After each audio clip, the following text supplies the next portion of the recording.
All right, so we're diving deep into this drone attack Yeah. on an Israeli military base. Right.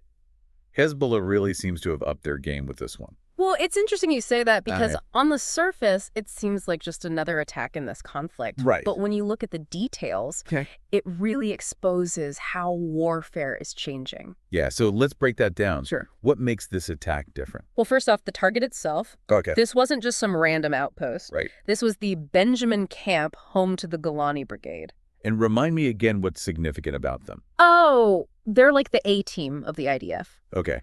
Elite unit, tons of experience facing off against Hezbollah. Ah, so hitting them sends a message. Exactly. This was meant to be loud and clear, but hold on. Yeah. It gets even more interesting when you look at how the attack went down. Okay, lay it on me. So we're relying on this Al Jazeera article. Right. They did a deep dive on this. Sure. And apparently this drone, it was first spotted near Nahariya, Okay. and then poof, vanishes from Israeli radar. Wait, so they just lost track of it?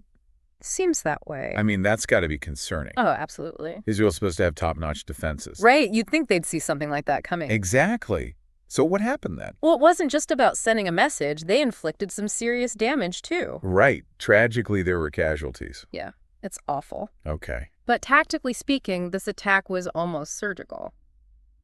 How so? Well, first, the drone fired a missile, which Oh, that's a whole other story. We've seen Hezbollah use this tactic before. Really? Yeah, but then Okay. it gets worse. Worse? The drone then crashes right into a dining hall. Oh, my God. Yeah, reports say 4 Israeli soldiers dead, 67 injured. And you said 7 were in serious condition. That's right. It's just... It's a tragedy for sure, but the precision of it all, Right. That's what has everyone talking. Okay. I can see why that's alarming. This wasn't just some lucky shot. This points to a level of planning sophistication we haven't seen from Hezbollah. So they've upped their game. Big time. Okay, but what about the drone itself? Yeah, that's the million-dollar question. Lay it on me. So there's debate about what kind of drone it was. Okay. Some sources say it was a Shahed 107, Which is... the Iranian-made one. Right. Often in the news lately. Exactly.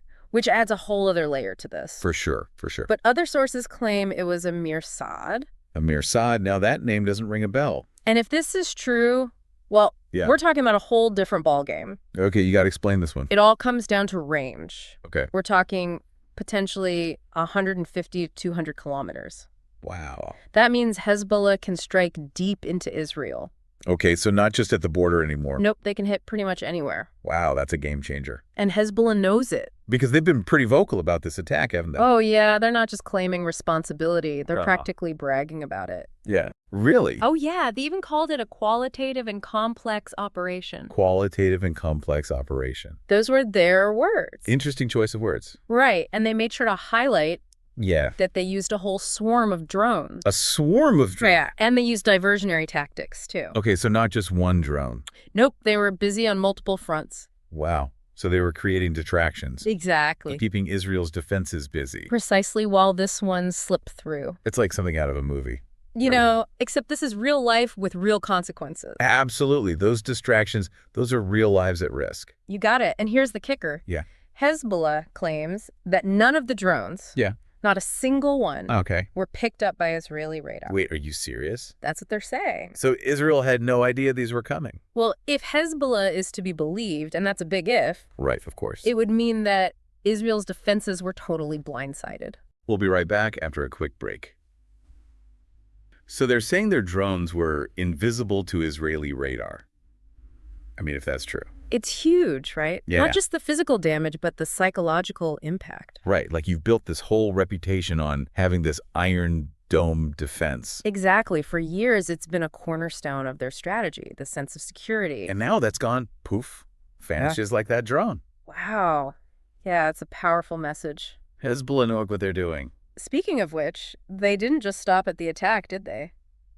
What do you mean?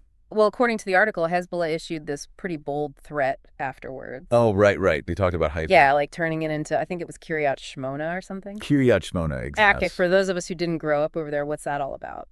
So Kiryat Shmona, it's right there on the border with Lebanon. Okay. And it's been hit by Hezbollah rockets and attacks for years. So basically they're saying... They're saying nowhere in Israel is safe.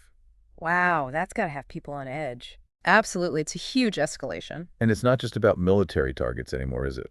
No, this is psychological warfare at its finest. They're instilling fear, uncertainty. And we can't forget this drone attack. It didn't come out of nowhere. You're right. It's part of this larger cycle of violence. Right. There's that whole bombing campaign. Exactly. Israel launched that major offensive.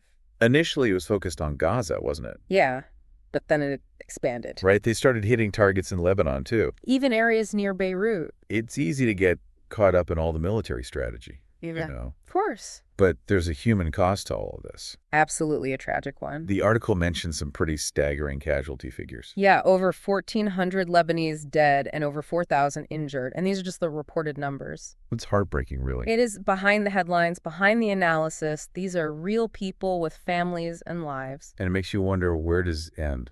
That's the million-dollar question, isn't it? Because this drone attack, it feels like a turning point. Oh, it definitely raises questions about the future of warfare. Right, like, are we entering a new era of conflict?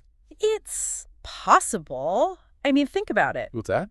Hezbollah, a group known for guerrilla tactics, is now carrying out these sophisticated drone strikes. And they're hitting one of the most advanced militaries in the world. Precisely. It's a real wake-up call for anyone who thought traditional military might was enough. So what you're saying is this could have ripple effects. Oh, absolutely. This could embolden other groups all over the world. To adopt similar tactics. Exactly. And it forces everyone to rethink defense in the age of these small, hard-to-detect weapons. Wow, it's a whole new world out there. That's for sure. Yeah, it really feels like we're entering uncharted territory with this stuff. I think that's a good way to put it. We're seeing those lines blur between conventional warfare and these asymmetric tactics. And the implications, like we said, they reach far beyond this one conflict. Absolutely. This has global ramifications. So if we had to sum it all up, Yeah. what's the biggest takeaway from this whole drone attack? I think for me, it really highlights the shifting power dynamics in the region.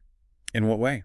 Hezbollah has always been a force to be reckoned with, right? Right, for sure. But they were often seen through this lens of guerrilla warfare hit-and-run tactics. Right. This attack, it shows a whole new level of sophistication. It's a wake-up call, wouldn't you say? Oh, absolutely. For the region, for anyone who thought Hezbollah was stuck in the past. Exactly, and it forces us to rethink those assumptions we have about military superiority. Right, we always hear about Israel's technological edge, their Iron Dome. This attack exposed a crack in that armor. Whether they used a Shahed or a Mirsad drone is almost irrelevant. The point is, they found a way through. Exactly, and the psychological impact of that uncertainty it creates. That's a victory in itself for Hezbollah. For sure. But in the end, there are no real winners in this kind of conflict, are there?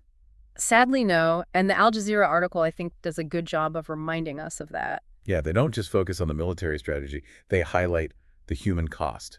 Exactly. The family's torn apart on both sides. The loss of life, the fear and uncertainty. It's a stark reminder that behind every headline, there are real people caught in the crossfire. Absolutely. We can't forget that. So where do we go from here? That's the million-dollar question, isn't it? Because after an attack like this, it's hard to see a path to peace. This drone attack, it ups the ante significantly. Hezbollah has shown they're willing to escalate to strike deep within Israel. And that threat about Haifa. Turning it into another Kiryat Shmona. It's a chilling thought. Yeah, it's hard to imagine things de-escalating anytime soon. It'll be a long and difficult road if there is one. Well said. But I think what we can take away from all of this is the importance of understanding, of really digging into these issues. Right, not just relying on those old assumptions. Exactly, because the stakes have never been higher. Couldn't agree more. Well, this has been a really sobering deep dive. It has. But an important one nonetheless. To everyone listening, thank you for joining us as we explored this complex and rapidly evolving situation. Thanks for having me. And remember, keep asking those tough questions, challenge those assumptions, and most importantly, don't look away.